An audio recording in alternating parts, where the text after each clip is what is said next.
Pemirsa, dalam paripurna terakhir pada Senin kemarin, Pansus Hak Angket Haji banyak diharapkan menghasilkan rekomendasi yang tajam sehingga layanan haji Indonesia ke depannya akan lebih baik. Tapi tidak seperti yang diharapkan, rekomendasi Pansus Haji justru tidak bertaji.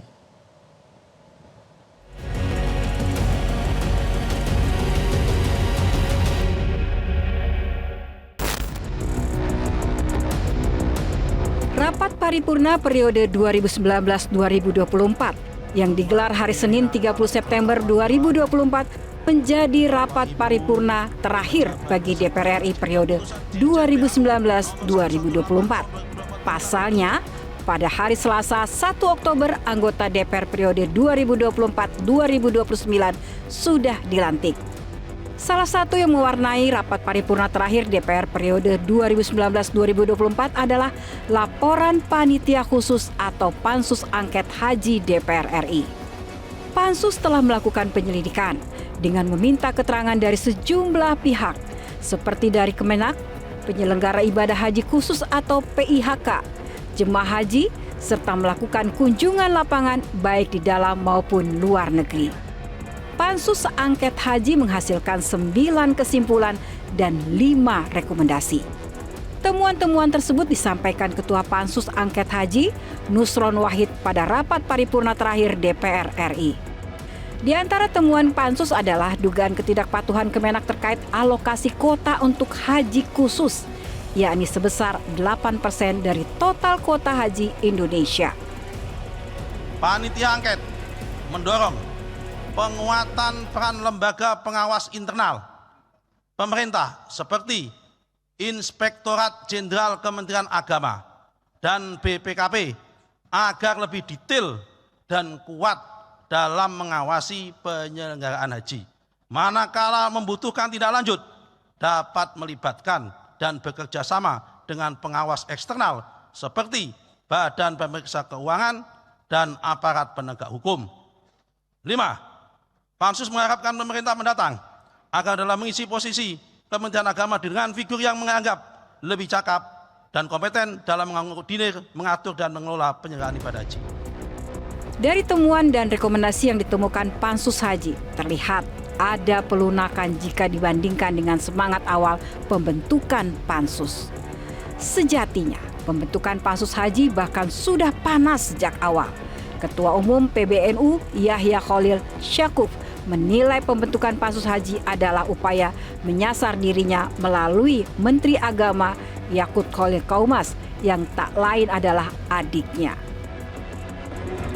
Nah itu ini yang kemudian menimbulkan pertanyaan kepada kita. Pansus Haji kemudian nyerang NU, jangan-jangan ini masalah pribadi ini, jangan-jangan gitu loh. Jangan-jangan gara-gara menterinya adik saya misalnya gitu, itu kan masalah ini. Itu jangan-jangan karena dia sebetulnya yang diincar PBNU, ketua umumnya kebetulan saya, menterinya adik saya, lalu diincar karena masalah-masalah alasan pribadi begini. Nanti kita lihat aja bagaimana kelanjutannya ya. Sejauh ini sih ya kita juga bengong juga. Ada apa sih tiba-tiba pansus gitu. Namun sebenarnya Pansus Haji sudah mulai melempem sejak awal. Pansus Haji yang resmi dibentuk pada 9 Juli 2024 baru mulai bekerja 19 Agustus 2024. Dalam perkembangannya, Pansus juga gagal menghadirkan Menteri Agama Yakut Khalil Qaumas dalam sidang-sidangnya. Dari situ saja sudah ada indikasi bahwa Pansus tidak akan optimal. Pengamat politik Deddy Kurniasyah melihat memang Pansus sudah masuk angin, bahkan sejak awal.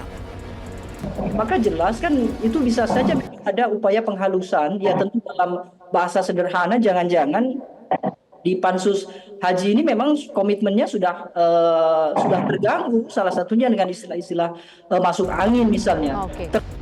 Anggota Pansus Hak Angket Haji, Marwan Jafar mengakui ada intervensi pada Pansus yang membuat Pansus masuk angin.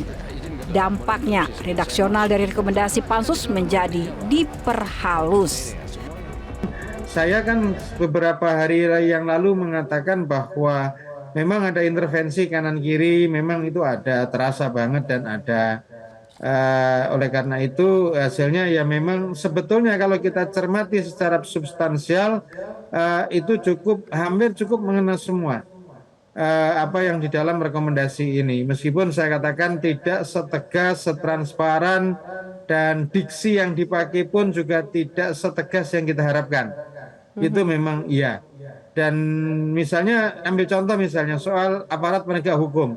Itu kan sebetulnya bahasa yang sebelumnya itu adalah penyimpangan dan sekaligus kecurangan dan penyalahgunaan kekuasaan oleh Menteri Agama di dalam melanggar undang-undang harus di dalam melanggar undang-undang harus aparat penegak hukum harus menindaklanjuti apa yang ditemukan oleh Pansus. Kata-kata itu juga hilang. Tapi muncul di sini tetap ada aparat penegak hukum untuk mengusut jika diperlukan untuk mengusut temuan yang ada di Pansus. Jadi kira-kira seperti itulah kalimatnya. Jadi kalimat yang setegas itu menjadi lebih halus dan lebih berkelok-kelok, kira-kira itu. Kata melanggar kan sebetulnya kata umum dan itu sebagai diksi hukum.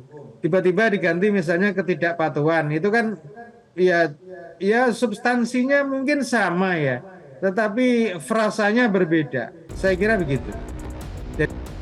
Kendati begitu, Marwan Jafar menyebut dari sejak saat ini aparat kepolisian dan KPK sudah bisa bertindak untuk melakukan penyelidikan dan penyidikan dugaan pelanggaran hukum dalam penyelenggaraan haji.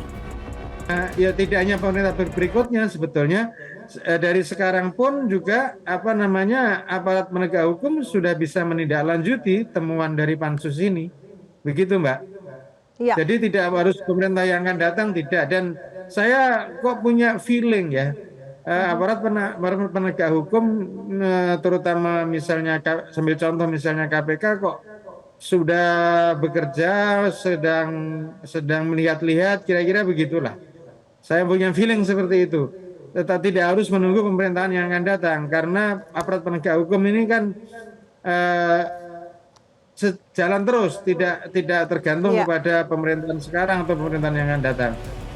Bagi anggota jemaah haji khususnya jemaah haji 2024 yang merasakan nestapa layanan buruk saat menjalankan ibadah haji, apa yang dihasilkan Pansus jelas mengecewakan.